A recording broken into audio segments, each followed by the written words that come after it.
कैसे क्लास चल रहा था? 27 जून 1968 चौथे टेप के आदि में बात चल रही थी। कितने थोड़े पुरुषार्थ करते हैं और फिर उनमें कितने थोड़े पास होते हैं। फुल पास सिर्फ 8 ही निकलते हैं। तो देखो कितनी मेहनत है। अपने से पूछो, हमारी बुद्धि की लाइन क्लियर है? एक बात के सिवाय और कोई तो याद नहीं आता।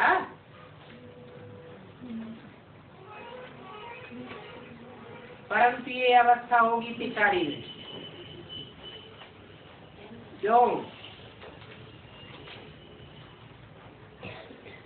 क्योंकि 63 जन्मों का हिसाब किताब जहाँ जहाँ जिन जिन आत्माओं से जोड़ा हुआ है, इस अंतिम जन्म में वो आत्माएं संकल्पों की रील के रूप में हमसे हिसाब किताब लेने आती है।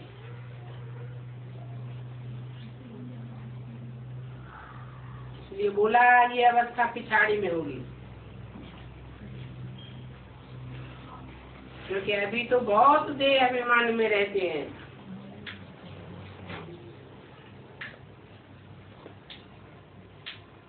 आत्माभिमानी बनने में ही बहुत मेहनत है। घड़ी घड़ी देह बान आ जाता है। अभ्यास पड़ा हुआ है 63 जन्मों का। ये अभिमान में आते रहे और फिर अनेकों के साथ संबंध जोड़ते रहे।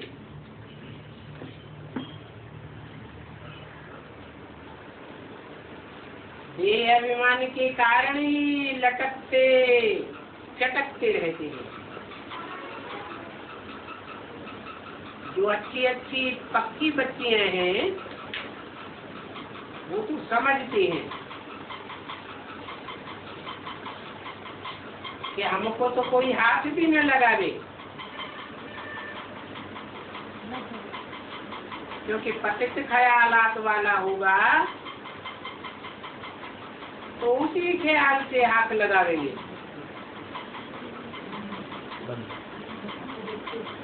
तो समझती हैं ऐसा कोई भी हमको कब टच भी न करे।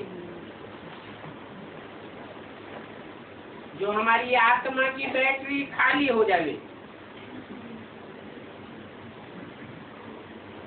अभी हम तो शिव बाबा के हैं और हम आत्मा हैं। हमारी मन बुद्धि रूपी आत्मा को कोई टच भी न कर सके।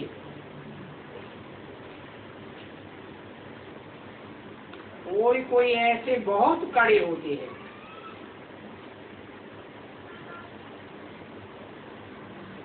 तो समझना चाहिए ऐसों को शिव बाबा से बहुत स्नेह है। विकार के कारण ही अबलाएं कितनी मार खाती है।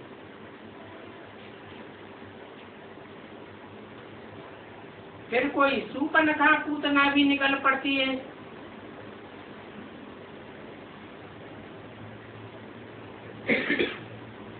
जिनकी अंदर से विकार भोगने की इच्छा होती है। विकार की आस पूरी नहीं होती है तो लड़ाई लगवाई देती है। सूपनखा ने क्या किया? राम की रावण से लड़ाई करवाई दी। पूतनाओं का तो धंधा ही है,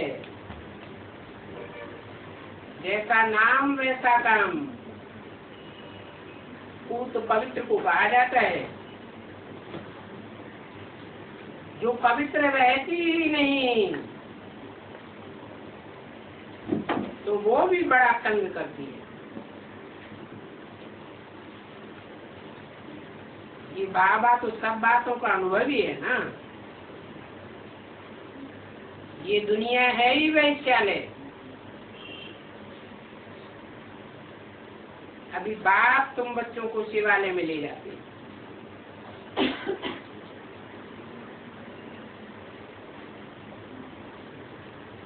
परंतु कब ले जाएंगे? तभी ले जाएंगे जब ऐसा वैश्यालय से तुम्हारा दिल टूट जावे।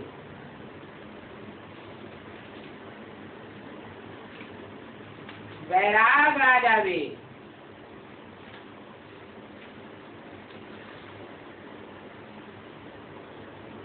ये तो जरा भी ख्यालात नहीं आना चाहिए।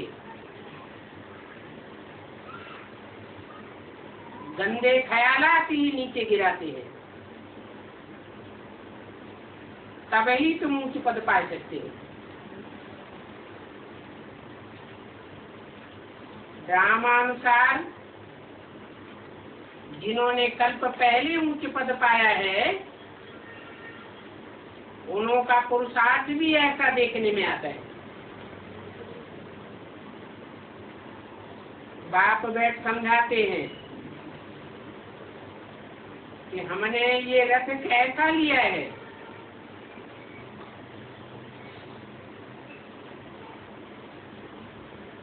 इस बात पर पहले तो निश्चय चाहिए। निश्चय हो तो निश्चय करने वालों की चलन बड़ी अच्छी चले।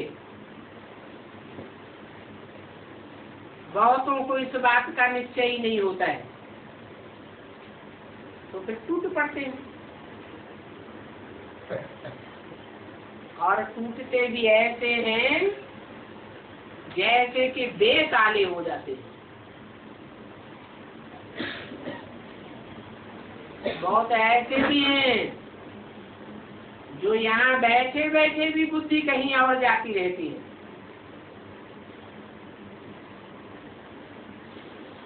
क्योंकि पक्का निश्चय नहीं है। अगर निश्चय बुद्धि हो जाए तो बड़े ही अटेंशन से सुनेंगे। निश्चय बुद्धि बने बगैर कोई पढ़ाई पढ़ नहीं सकता है।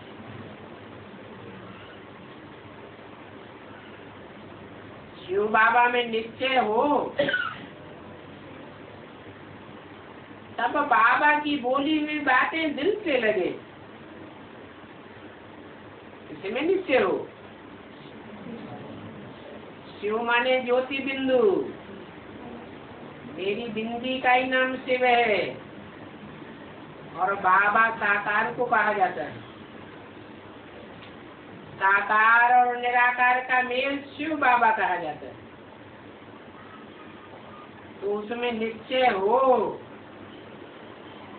परंतु निश्चय नंबरवार पुरुषार्थ अनुसार है। फिर कोई कोई बच्चों का तो बहुत लब है, सोचते हैं हम यहाँ ही रह जाए। जब इतने सभी यहाँ रहते हैं, परंतु हम भी क्यों नहीं रहे? परंतु बाबा कहते हैं नहीं, जो यहाँ रहते हैं उनके साथ तुम रीत क्यों करते हो?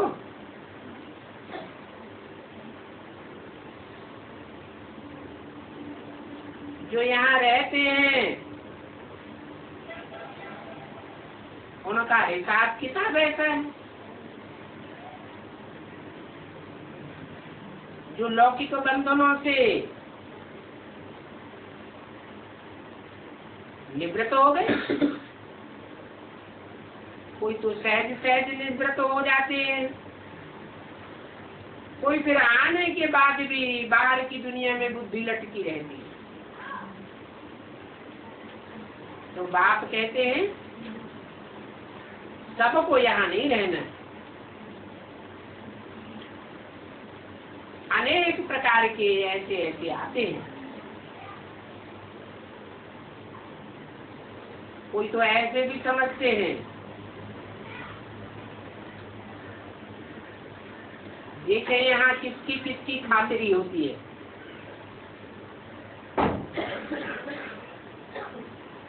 किसको आम मिलता है, किसको नहीं मिलता है, किसको अच्छा भोजन मिलता है, किसको नहीं मिलता है।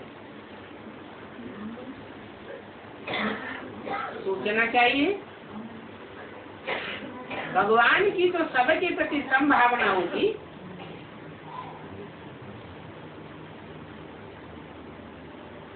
परंतु फिर संशय आ जाता है।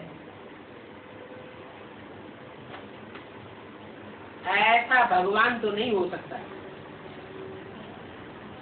ऐसे बहुत हैं जो संशय बुद्धि होकर के चले जाते हैं।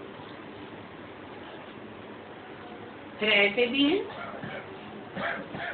2-3 वर्ष में फिर आ जाते हैं, फिर पुरुषार्थ करने लग पड़ते हैं, फिर वह पुरानी बातें भूल जाते हैं। बाप तो जानते हैं जिनकी तकदीर में होगा वो तो अवश्य ही आवेंगे। अब कहते हैं बनी बनाई बन रही, अब कछु बननी ना है। 63 जन्मों में जिन्होंने अच्छे अच्छे कर्म किए हैं वो तो जरूर आवेंगे। बाकी अवस्थाएं तो नीचे ऊपर होती ही रहती हैं, इसमें कोई नई बात नहीं है। कल पहले भी ऐसे हुआ होगा और फिर भी ऐसे ही होगा। बाप ने समझाया है, मैंने इनके बहुत जन्मों के अंत में और अंत के भी जन्म के अंत में प्रवेश किया है।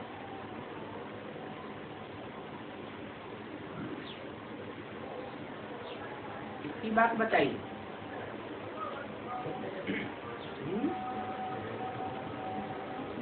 मैंने इनके, इसके नहीं बोला। एक दादा लेकर आज ब्रह्मा की बात नहीं बोली। इनके माने 2 आत्माएं हैं बहुत जन्मों के अंत में। बहुत जन्म कितने होते हैं? बहुत में बहुत 84 जन्मों के अंत में और अंत के भी अंत में प्रवेश किया है।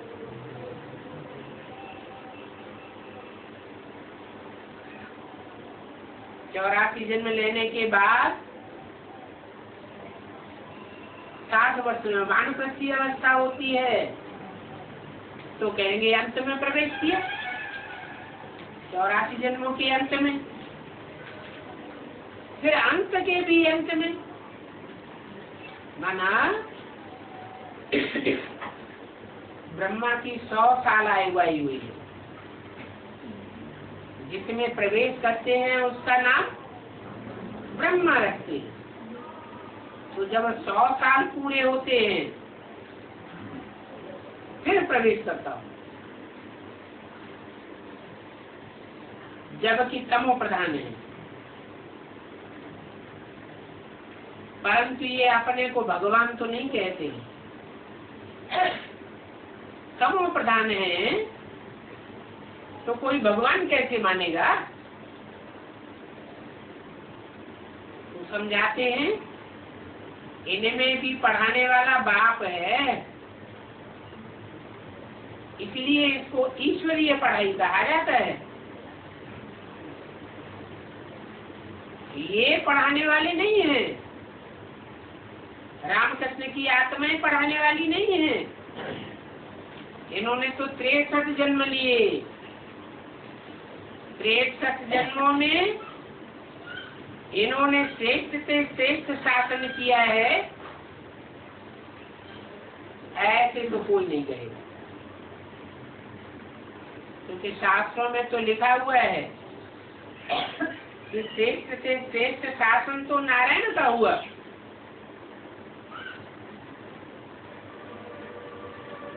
नर जो नारायण बनता है वो बनता ही तब है जब उसमें बाप प्रवेश करते हैं। तो जो ईश्वर की पढ़ाई पढ़ते हैं वो देवता बनते हैं। ईश्वर ही श्रेष्ठ से श्रेष्ठ शासन करने वाला है। वो कोई प्रकार का दंड विधान नहीं करता है, बड़े प्यार से आकर के समझाते हैं। जो नहीं समझते हैं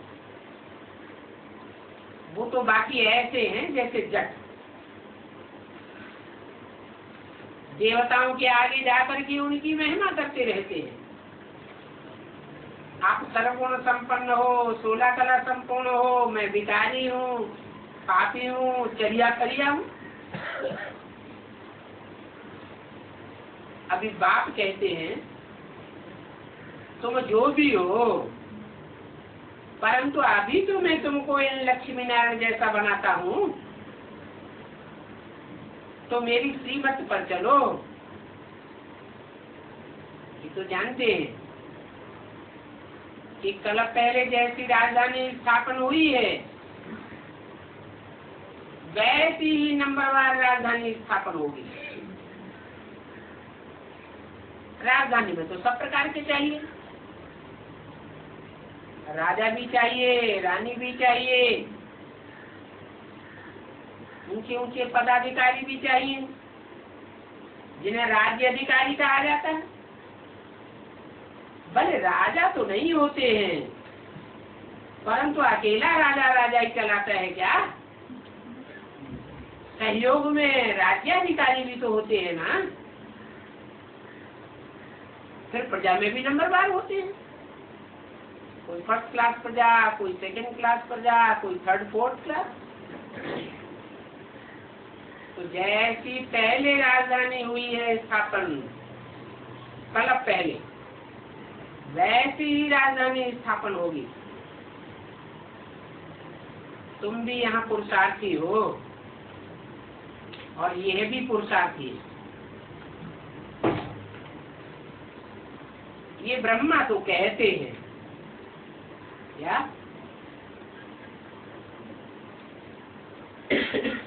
तुम में और इस ब्रह्मा में क्या अंतर है? ये ब्रह्मा तो कहते हैं मेरे में कोई ताकत है ही नहीं, मेरे से भी ज्यादा ताकत तो इन बच्चों में। कैसे?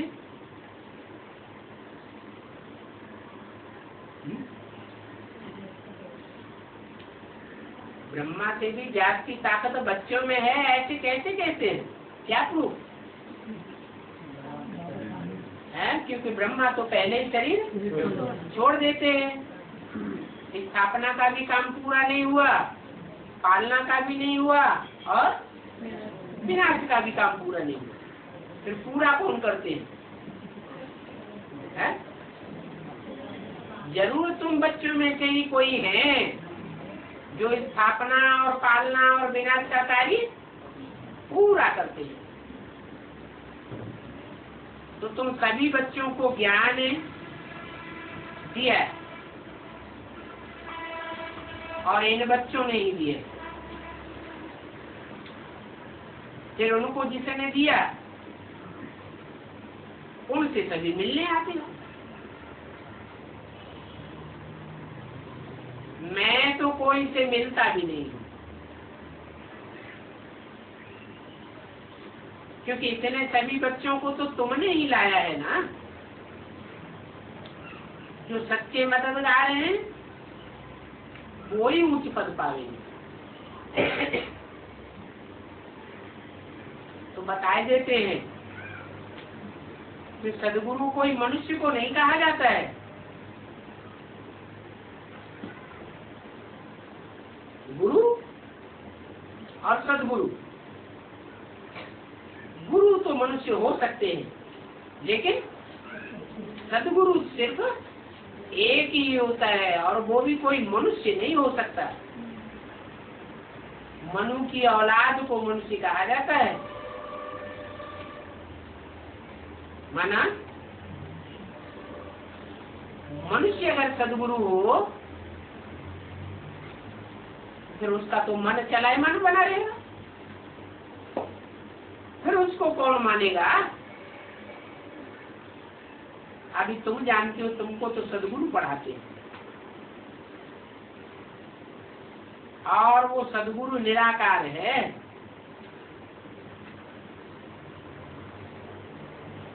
जो तुमको पढ़ाते हैं उनका अंतिम रूप क्या है?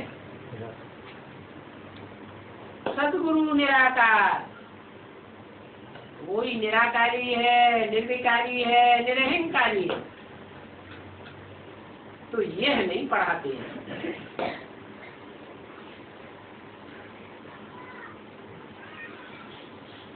न पढ़ाते हैं,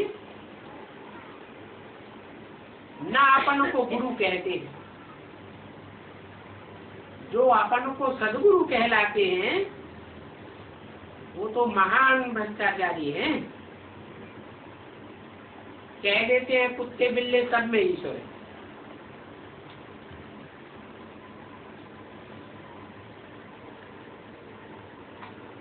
अगर सब में ईश्वर है तो सबको श्री श्री क्यों नहीं कहते? कह देते हैं ठिक्कर बिस्तर सब में परमात्मा है। तो पूछना चाहिए, अच्छा तुम कुत्ते बिल्ले ठिक्कर बिस्तर को याद करते हो क्या? अब बात तो ऐसी ही है।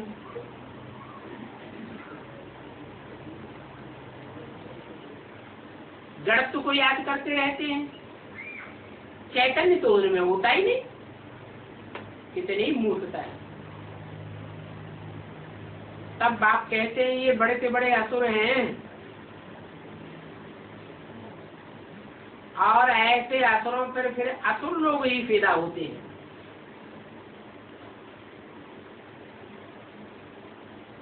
पैदा होते हैं तो फिर उनकी सत्या ही नाश हो जाती है। अभी बात तुमको बताते हैं कि मामे कब याद करो। अगर ऐसा ही करेंगे तो तुम्हारे सब पाप भस्म हो जाएंगे। और इसको सहज याद कहा जाता है। इसको सहज याद कब? अगर एक को याद करेंगे तो सहज याद हो जाएगी, और विचारी याद करेंगे, अनेकों को याद करेंगे तो याद भी कैसी हो जाएगी? कठिन हो जाएगी। महर्षि कहते हैं शराब पियो, प्याज खाओ, कुछ भी करो। अब बताओ, ऐसे खान पान वाले लोग इस ईश्वरीय ज्ञान में चल कैसे सकेंगे? ऐसे ऐसे फिर अंत में सभी फेल हो जाएंगे। कौन? जो औरों के संग दोष में आते रहते हैं और अन्न दोष में आते रहते हैं। उनका क्या हाल बताया? सभी फेल हो जाएंगे। तुम तो ब्रह्मा कुमार कुमारी, और कुमार कुमारियां तो वही कहे जाते हैं जो पवित्र होते हैं। कुमारी जीवन पवित्र होता है ना, पवित्रता में ही अच्छी पढ़ाई होती है।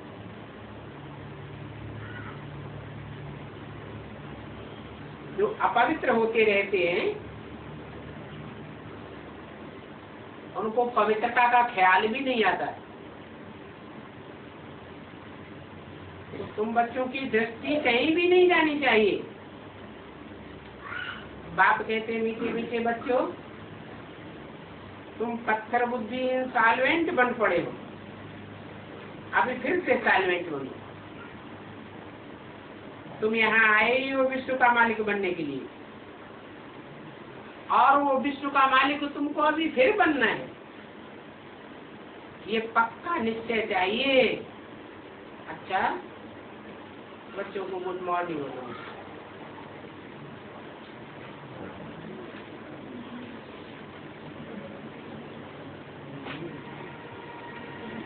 अगला रात्रि क्लास है 27 जून 1968।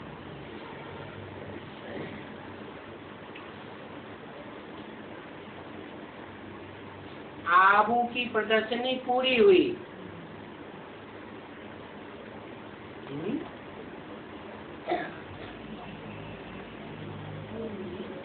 अब प्रदर्शनी नहीं होनी है क्या? प्रदर्शनी भी दो तरह की होती है। एक होती है जड़ चित्रों की प्रदर्शनी, और एक होती है चैतन्य चित्रों की प्रदर्शनी। तो कौन सी प्रदर्शनी पूरी हुई? अब जड़ चित्रों की प्रदर्शनी तो बहुत हो गई, अभी वो पूरी होती है। बच्चों ने बहुत दिल व जान सिक व प्रेम से सेवा की है।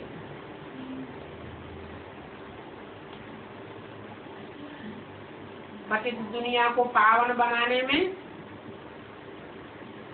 तुम मेहनत करते हो क्या? ज्यादा मेहनत किसमें है? जड़ चित्रों की प्रदर्शनी करने में मेहनत है, या चैतन्य चित्र बना करके प्रदर्शन करने में मेहनत है? तो तुम बच्चों को पतित दुनिया को पावन बनाने में मेहनत लगती है।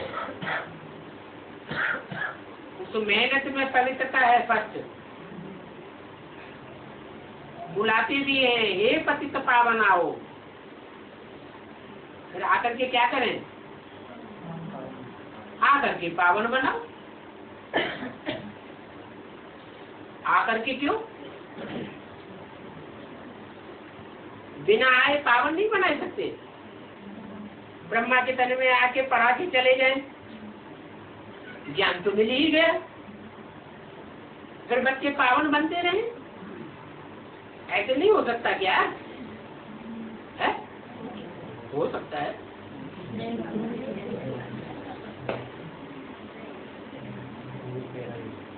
दोनों बातें चाहिए,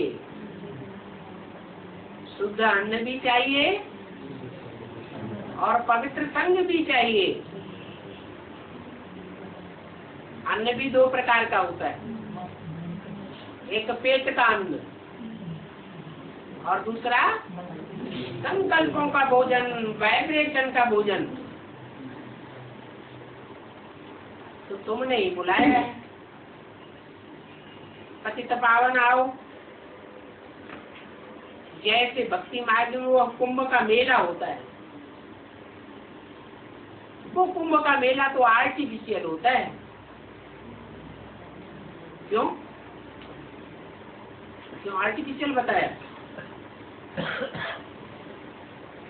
इलाहाबाद में कुंभ का मेला होता है, वो आर्टिफिशियल क्यों है? क्योंकि वहाँ जड़ नदियां जाकर के मिलती हैं। जड़ नदियों में तो जड़ जल होता है। जड़ जल से शरीर पवित्र बनेगा या आत्मा पवित्र बनेगी? तो वो तो आर्टिफिशियल मेला है, उसमें कोई पवित्र नहीं बनते हैं। ये तो कुंभ का मेला सच्चा यहाँ होता है, जहाँ वास्तव में संसार के सामने दिव्य जन्मा गंगा, यमुना, सरस्वती, चैतन्य नदियां प्रत्यक्ष होती हैं। तो तुम बच्चों को तो सत्य सत्य पावन बनना है। क्या नदियों के बीच में क्यों ला दिया है?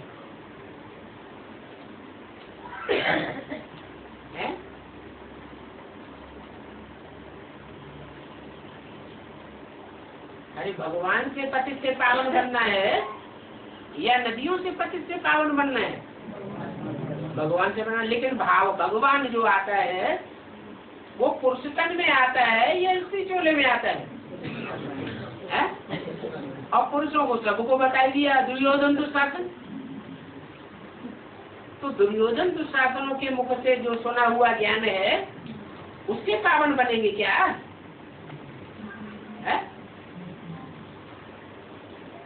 मान लो किसी पुरुष में, ब्रह्मा में या शंकर में शिव भगवान ने प्रवेश किया, शिव तो ज्ञान की बातें ही सुना देंगे। फिर जिस तन में, पति तन में प्रवेश करते हैं उस मुख के, उस दृष्टि के वाइब्रेशन अपना काम नहीं करेंगे, है? श्रद्धा के अनुसार काम जरूर करेंगे। जैसे ब्रह्मा के लिए बोला किसकी गोद में आते हो, तो जिन बच्चों की अपनी भावना में था कि हम तो शिव बाबा की गोद में आए, तो उनको कहा पास। और जिनकी बुद्धि में रहा हम ब्रह्मा बाबा की गोद में आए हैं, तो हो गए। तो ऐसे निश्चय बुद्धि कि मुखादर्शक में ही परमात्मा बाप आया हुआ है और सदैव निश्चय बुद्धि रहे, ऐसे कितने होंगे?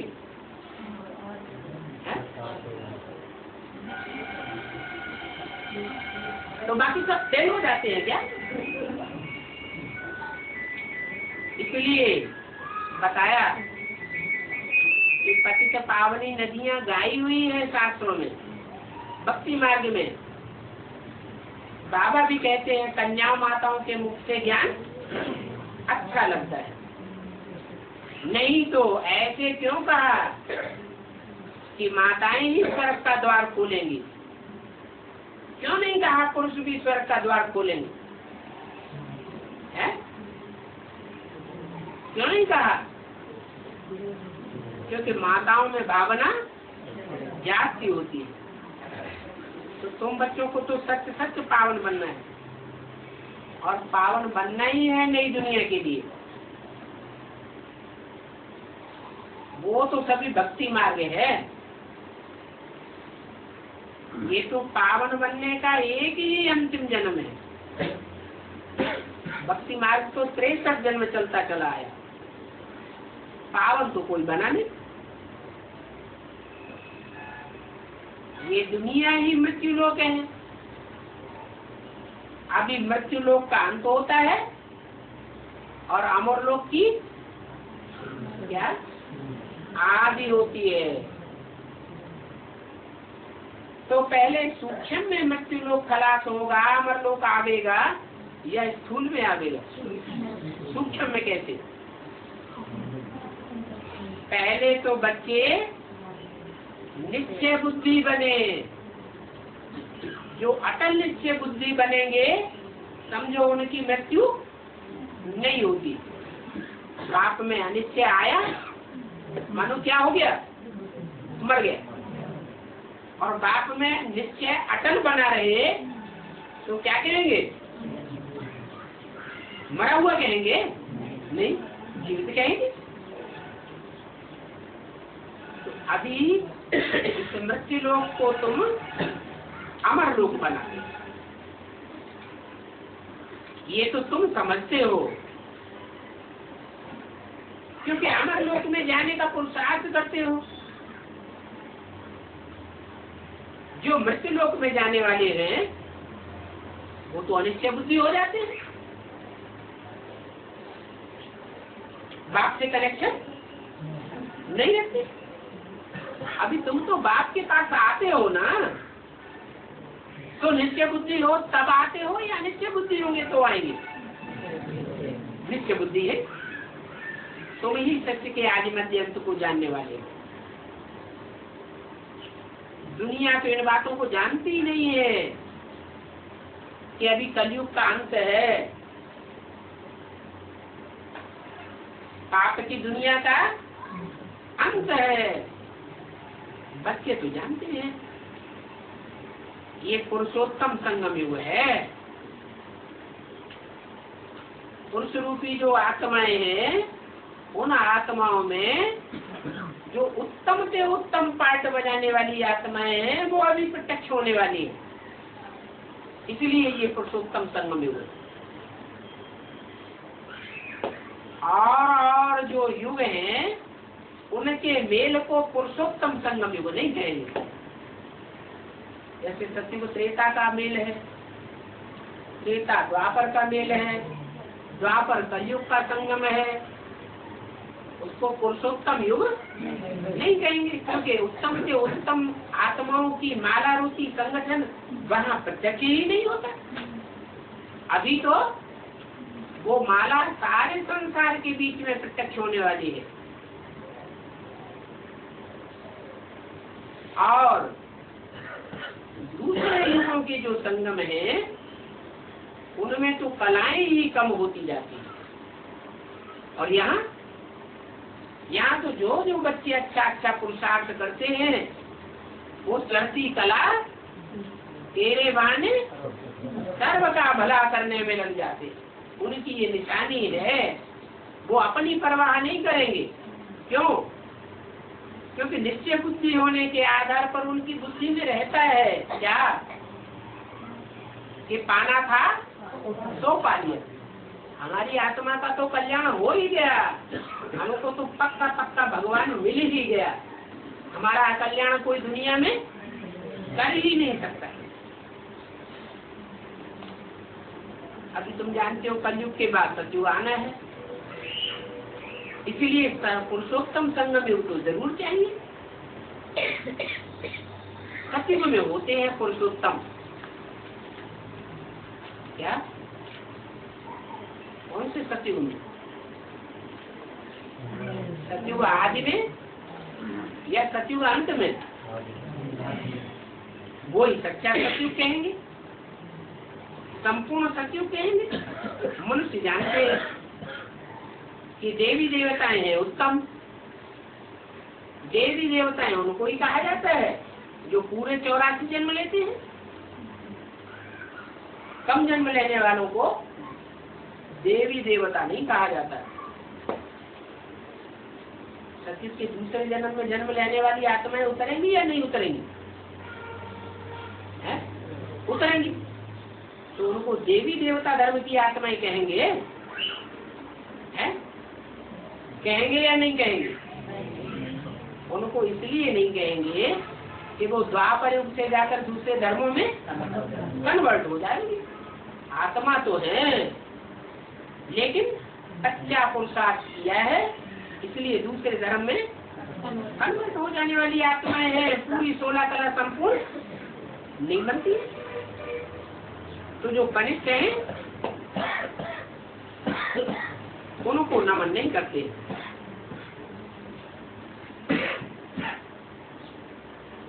अभी तुम बच्चों को पक्का निश्चय है हम मनुष्य से देवता बनने के लिए यहाँ आते। क्या किसको निश्चय है? तुम बच्चों को, उन बच्चों को नहीं है, इसके लिए नहीं कहा, इसके फॉलोअर्स के लिए भी नहीं कहा। क्या कि मनुष्य से देवता बनने के लिए आते। क्यों? क्योंकि यह ब्रह्मा और इसके फॉलोअर्स जो होंगे वो इस जन्म में मनुष्य से देवता बनेंगे ही नहीं। जब ये ही नहीं बनेंगे तो जो सन्मुख आते ही नहीं है वो कैसे बन जाएंगे? मनुष्य दैवी गुणों वाला बनते हैं तब ही तो देवता कहे जाते हैं। अच्छे गुणों वाले मनुष्य होते हैं तो कहते हैं ये तो जैसे देवता है। परंतु वो भक्ति मार्ग में तो कहना हो जाता है अल्पकाल के लिए। तुम तो 21 जन्मों के लिए बेहद के बाप से सुख का वर्षा पाते हो। वर्षे का नाम ही है स्वर्ग। क्या नाम क्यों है सब स्वर्ग है? नाम किस आधार पर पड़ता है? क्या काम किया है जो स्वर्ग हुआ नाम? वहाँ सबकी स्वकी स्थिति कैसी रहती है? आत्मिक स्थिति रहती है, इसलिए कहा जाता है स्वर्ग। वह माने गया, कहाँ गया? आत्मिक स्थिति में गया। कितने जन्मों के लिए? 21 जन्मों के लिए आत्मिक स्थिति पक्की हो जाती है। उसको कहते हैं हेवन। क्या दिन करने वाले हैं, हारने वाले वहाँ कोई माया से हार खाता है क्या? वहाँ माया होती ही नहीं। भारत को सचखंड भी कहते हैं और भारत को झूठखंड भी कहते हैं। बाप आते हैं बच्चों को मीठा मीठा बनाने के लिए, सचखंड में भेज देते हैं। घड़ी घड़ी कहते हैं मीठे मीठे बच्चे,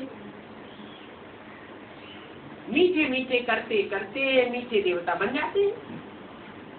इस समय तुम बच्चे जानते हो हम ईश्वरीय परिवार में, और कोई जन्म में ईश्वरीय परिवार में नहीं होते, या तो आसुरी परिवार में होते हैं या तो दैवी परिवार में होते हैं। जब ईश्वरीय परिवार में हो तो असुर नहीं कहेंगे, क्योंकि तुमको निश्चय है हम ईश्वरीय परिवार के हैं, हमको ईश्वर से वर्षा मिलता है। इसमें घाटे व संशय की कोई बात नहीं है। क्यों? क्योंकि ईश्वर तो दाता ही दाता है, लेने वाला नहीं है। परंतु माया बच्चों को संशय में ला देती है, इसलिए युद्ध चलती है। और युद्ध काय का चलता है? संशय और निश्चय का युद्ध चलता है। संशय आता है ना इस बात पर है? इस बात पर संशय आता है खास है? अरे ये बाप है या नहीं है? जब बाप ही नहीं है तो जो ज्ञान सुनाया वो भी झूठा हो जाता है। आत्मज्ञान भी झूठा हो जाता है। अपने ऊपर भी निश्चय नहीं रहता, बाप के ऊपर भी निश्चय नहीं रहता, और ड्रामा के ऊपर भी निश्चय उड़ जाता है। तो देखो कैसी माया की लड़ाई चलती है। वो है रावण संप्रदाय। कौन है? जो घड़ी घड़ी संशय में आते रहते हैं। और तुम हो राम संप्रदाय। बच्चों को ये निश्चय है ये तो पुरानी दुनिया है, पुरानी चीज खलास हो जाती है। खलास होने वाली बुद्धि को, दुनिया को बुद्धि से निकालना है। तो अभी तुमको पुरानी दुनिया से वैराग आता है? कि प्यार आता है? महल बनावे, नया मकान बनावे, शादी करें, परिवार बढ़ावे, बच्चे पैदा करें, काम शौकत से रहें। दुनिया की चलन याद आती है या दुनिया और दुनिया की परंपराओं से वैराग आता है? अभी तो तुमको वैराग आता है। इन सब बातों को बुद्धि से निकालना है। सारी पुरानी दुनिया से वैराग, नई दुनिया से प्यार है, परंतु हद का वैराग नहीं चाहिए। तुम्हारा तो बेहद का वैराग है, बेहद का संन्यास है। बुद्धि में है ये पतित पुरानी दुनिया है, हमको तो नई दुनिया में जाना है। रहते तो इसी पुरानी दुनिया में हो, तुम कोई जंगल में नहीं चले जाते हो, परंतु बुद्धि से इस पुरानी दुनिया से उपराम रहते हो। बाप की पढ़ाई ही ऐसी है, तो तुम बच्चों को तो रहने के लिए नई दुनिया ही चाहिए है? नई दुनिया कैसे कैसे हम करें, क्या पुरुषार्थ करें जो 24 घंटे नई दुनिया में ही रहे, पुरानी दुनिया में अनुभूति ना हो है? अगर देह समझेंगे तो देह तो कहाँ खत्म होनी है, किसी पुरानी दुनिया में खत्म होगी। देह समझेंगे तो जरूर पुरानी दुनिया में ही रहेंगे, और अपन को आत्मा समझेंगे तो नई दुनिया का अनुभव करेंगे। नई दुनिया की प्लानिंग का बुद्धि में खाका खिंचता रहेगा, ज्ञान की बातें बुद्धि में चलती रहेंगी, ईश्वरीय सेवा की बातें बुद्धि में चलती रहेंगी। सदैव तुम्हारी बुद्धि नई दुनिया में बनी रहेगी।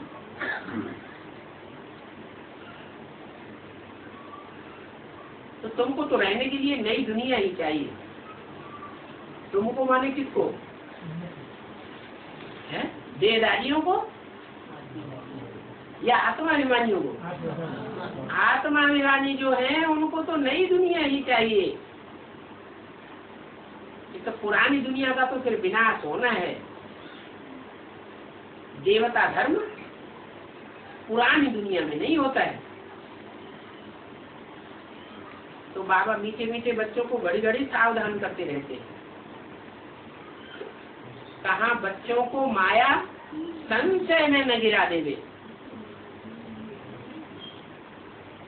बाप एक ही बात कहते हैं, मीठे बच्चों, देह के बाप को तुम दुख में याद करते हो। कहाँ याद आता है? दुख की दुनिया में याद आता है। सत्युग त्रेता में तुम याद करते ही नहीं।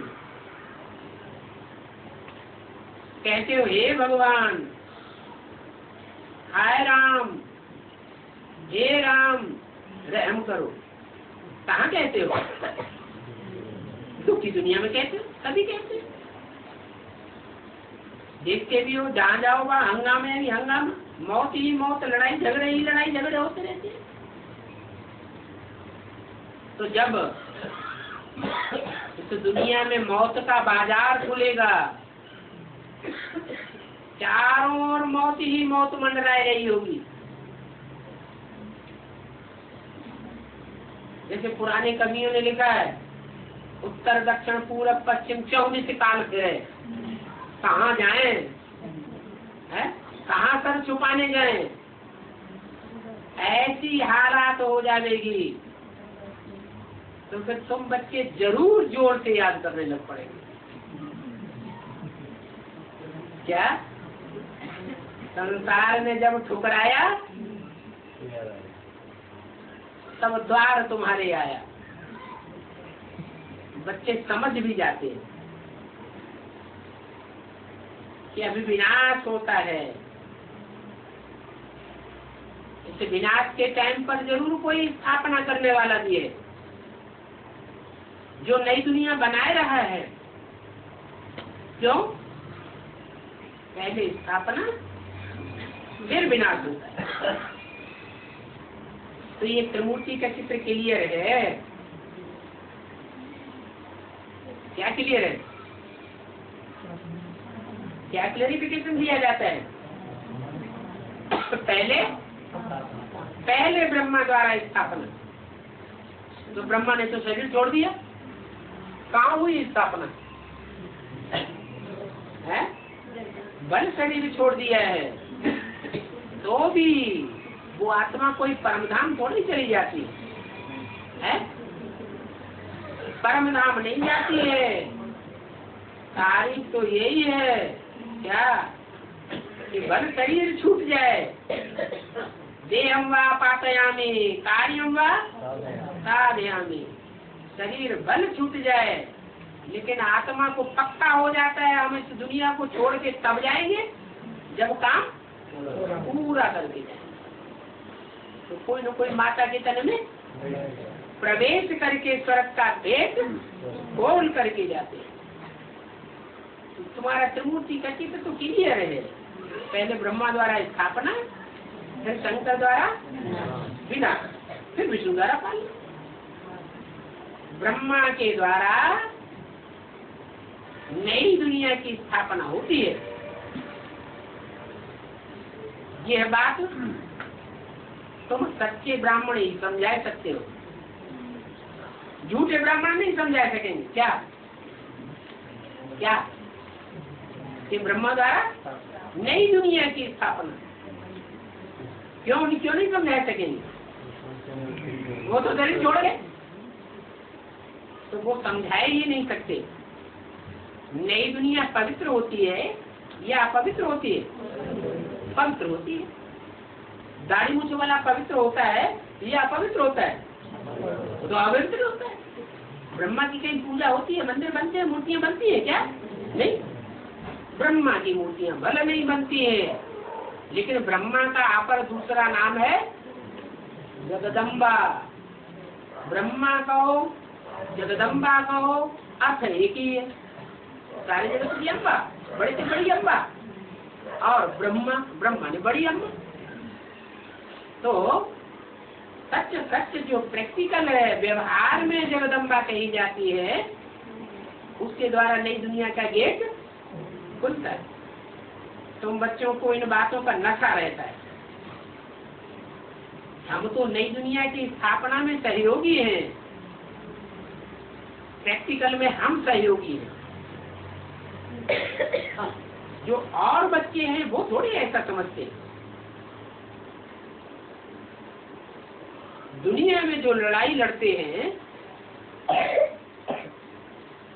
जो रैयत लड़ाई लड़ती है अपने अपने राजा के लिए लड़ती है, ऐसे तो होता है दुनिया में।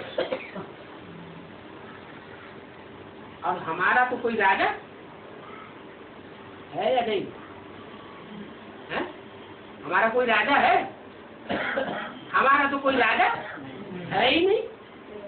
हाँ, हमको जो रास्ता बताते हैं हम उनके मददगार जरूर हैं। अभी तुम पुजारी से पूज्य देवता बन रहे हो। पुजारी को असुर और पूज्य को देवता कहा जाता है। पुजारी को असुर क्यों कहा? पूजा करने वाला आत्मा की पूजा करता है या देह की पूजा करता है? और देह भी चैतन्य नहीं, जड़ देह की पूजा करते रहते। अभी तुम पुजारी नहीं हो, उनको पूज्य देवता बन रहे। पूज्य देवताओं के आगे पुजारी असुर जाते रहते, और तुम तो बाप के पास आते जो सदैव पूज्य है। सतयुग में तो पूजा और पुजारी की बात होती नहीं। सतयुग में पुरानी दुनिया की भी कोई नॉलेज नहीं होती।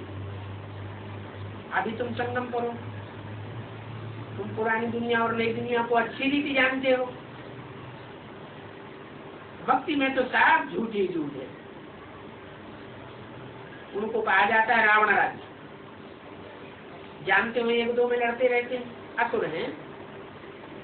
जो असुर होते हैं, निर्धन के होते हैं, आर्फन होते हैं, वो उनकी निशानी क्या होती है? लड़ाई झगड़ा। यहाँ भी अगर कोई आपस में लड़ते हैं,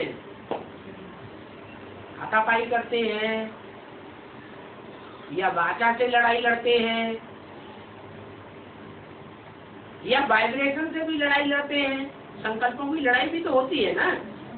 तो क्या समझना चाहिए अपन को है? अभी हम बाप को भूले हुए हैं। बाप को हमने पहचाना नहीं है। कि बाप आया हुआ है दूध को दूध और पानी का पानी करने के लिए, फिर हम क्यों लड़ाई लड़े? जब बाप ही सब कुछ करने के लिए आया हुआ है, सच्चाई के लिए लड़ाई लड़ने के लिए आया हुआ है, तो हमें लड़ाई लड़ने की दरकार है नहीं। बाबा हमको वर्षा दे रहे हैं तो हमको लग जाता है, जिनका लाभ नहीं जाता है, जो लड़ते झगड़ते रहते हैं, वो तो बाप को जानते ही नहीं है। वो तो निराकार को बाप मानते हैं। क्या वो किसको मानते हैं? निराकार को बाप मानते हैं, भगवान मानते हैं। अब निराकार को लव कैसे करेंगे? हैं? हाँ, निराकार को लव तब ही कर सकते हैं जब साकार में आवे। साकार के द्वारा ही स्नेह प्यार होता है। निराकार बिंदु से स्नेह की कोई बात और दुश्मनी की, लव की भी कोई बात नहीं और दुश्मनी की भी कोई बात निराकार के साथ नहीं होती है। और तुम बच्चों का है भी रूहानी लव। रूह अपने सुप्रीम बाप को याद करती है, रूहानी बाप पढ़ाते हैं। ये बातें कोई शास्त्रों में भी नहीं है, तुम पढ़ते रहते हो। और भगवान के महावाक्य तुम नोट करते रहते हो, तो तुम जानते हो कि हमको समझा थोड़े ही करते हैं। तुम तो मूर्तियों को और शास्त्रों को जो मनुष्यों के द्वारा बनाए हुए हैं, उनको तुम ऐसे ही फेंक देते हो। फेंक देते हो, संभाल के रखते हो। फेंक देते हो। ये तो पढ़ाई है, इनको कहा जाता है महावाक्य। ये महावाक्य दिल में धारण करने होते हैं और धारणा करने के लिए नोट करते हैं। धारणा हुई, पद मिल गया, फिर नोट क्या करेंगे? 27 जून 68 की रात्रि क्लास का दूसरा तुम सुनते हो, फिर ये प्राय लोप हो जाता है। बाप ही आकर के कल्प कल्प हमको पढ़ाते हैं और पद भी प्राप्त कराते हैं पढ़ाई के अनुसार। ये कोई बड़ी बात नहीं है कितना सहज ज्ञान है। और उस पढ़ाई में तो माथा हिट कर जाता है। ये तो बहुत सहज पढ़ाई है। बाप को और सृष्टि के चक्र को जानना है और करना क्या है? ये तो पढ़ाई हुई। बाप को जाना और ड्रामा को जाना, ये तो पढ़ाई की बात हुई। और करना क्या है? अरे कुछ प्रैक्टिकल भी करना है। क्या करना है? सब भूल गए, प्रैक्टिकल भूल गए। और पवित्र रहना है। करना क्या है? पढ़ाई का तंत्र क्या है? ये पढ़ाई जा रही है पवित्र रहने के लिए। अपन को आत्मा समझते रहेंगे तो देहभान उड़ जाएगा, आत्मा पवित्र बन जाएगी। ये शरीर पहले था क्या? पहले ये शरीर था? कहाँ था? अरे पहले ये शरीर था? नहीं था। कहाँ था फिर? शरीर परम नाम में था, आत्मा परम नाम में थी। परम नाम से जब इस सृष्टि पर आई तब 5 तत्वों का चोला धारण किया। फिर इस मानवे में ये शरीर तुमने बाद में लिया है। तो ये बेहद का मानवा तुम्हारी स्टेज है। आत्मा पार्टधारी है और ये शरीर रूपी दुम्ब क्या है? चोला है। इस मानवे में ये सूरज चांद बत्तियां आदि हैं,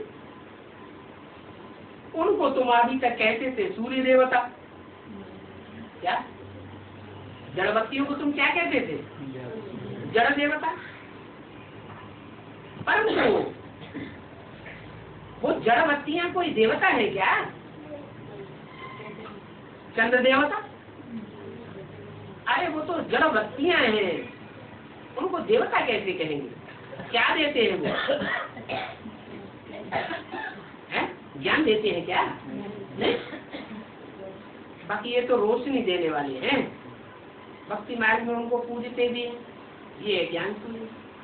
वो फिर उस सूर्य को पूजते हैं, जल आदि देते हैं। ये सभी बेहद की समझ, बेहद की बातें हैं। भक्ति मार्ग में बेसमझी ही बेसमझी सोचना चाहिए। इतनी बरसात कैसे पड़ती है? इतनी बरसात पड़ती है, वो बरसात बरसाने वाला कौन है? अरे सूर्य तपता है, जल गर्म होता है, भाप बन के उड़ता है तो बरसात होती है। वो है जड़ सूर्य और ये है ज्ञान सूर्य। ये ज्ञान सूर्य जितना जितना तपत देता रहेगा ज्ञान की, उतना उतना मनन चिंतन मंथन बढ़ता रहेगा। तो देखो भक्ति मार्ग में क्या क्या करते हैं और तुम अभी क्या करते हो। यहाँ भी हनुमान का एक मंदिर है। एक दिन एक्सीडेंट हो गया, कोई ने बोल दिया यहाँ एक्सीडेंट हो गया है, यहाँ हनुमान का मंदिर बनाओ। नहीं तो ऐसे ही एक्सीडेंट आदि होते रहेंगे। बस फिर क्या था, आनंद आनंद मंदिर बन गए। आस्ते आस्ते बढ़ते बढ़ते अभी कितने हनुमान के मंदिर बन गए। भक्ति मार्ग का देखो कितना प्रभाव है। सुनी सुनाई बातों पर भारतवासी क्या क्या करते रहते हैं। बहुत बड़ा झाड़ है। तुम्हारा तो ज्ञान का बीज कितना छोटा है। अभी सारे भारत पर राहु की दशा है। बाप आकर के भारत को बृहस्पति की दशा में ले जाते हैं। बच्चे जो भी आते हैं, कोई भी बात दिल में हो तो जरूर बाबा से पूछेंगे, परंतु बाबा के सामने आके आते आते प्रश्न ही उड़ जाते हैं। क्या बच्चे पीछे से सोचते हैं हम बाबा से ये पूछेंगे, वो पूछेंगे, ऐसे पूछेंगे, वैसे पूछेंगे, और सामने आकर सारे प्रश्न उड़ जाते हैं। ऐसे क्यों होता है? बेहद के बाप से बेहद का वर्षा तो तुमको जरूर मिलेगा। फिर उसमें चाहिए दैवी गुण, पवित्रता, और कोई बात नहीं है। तुम्हारी अहमियत जब की है, दैवी गुण तो जरूर चाहिए, उससे तुम्हारा ही फायदा होगा। दैवी गुण धारण नहीं करेंगे तो पदवी ऊंचा नहीं पाएंगे। बाप आते ही पुरुषार्थ कराने के लिए, पढ़ाने के लिए, तो पुरुषार्थ करना चाहिए ना, ज्यादा क्यों डालना चाहिए। बाबा ने समझाया है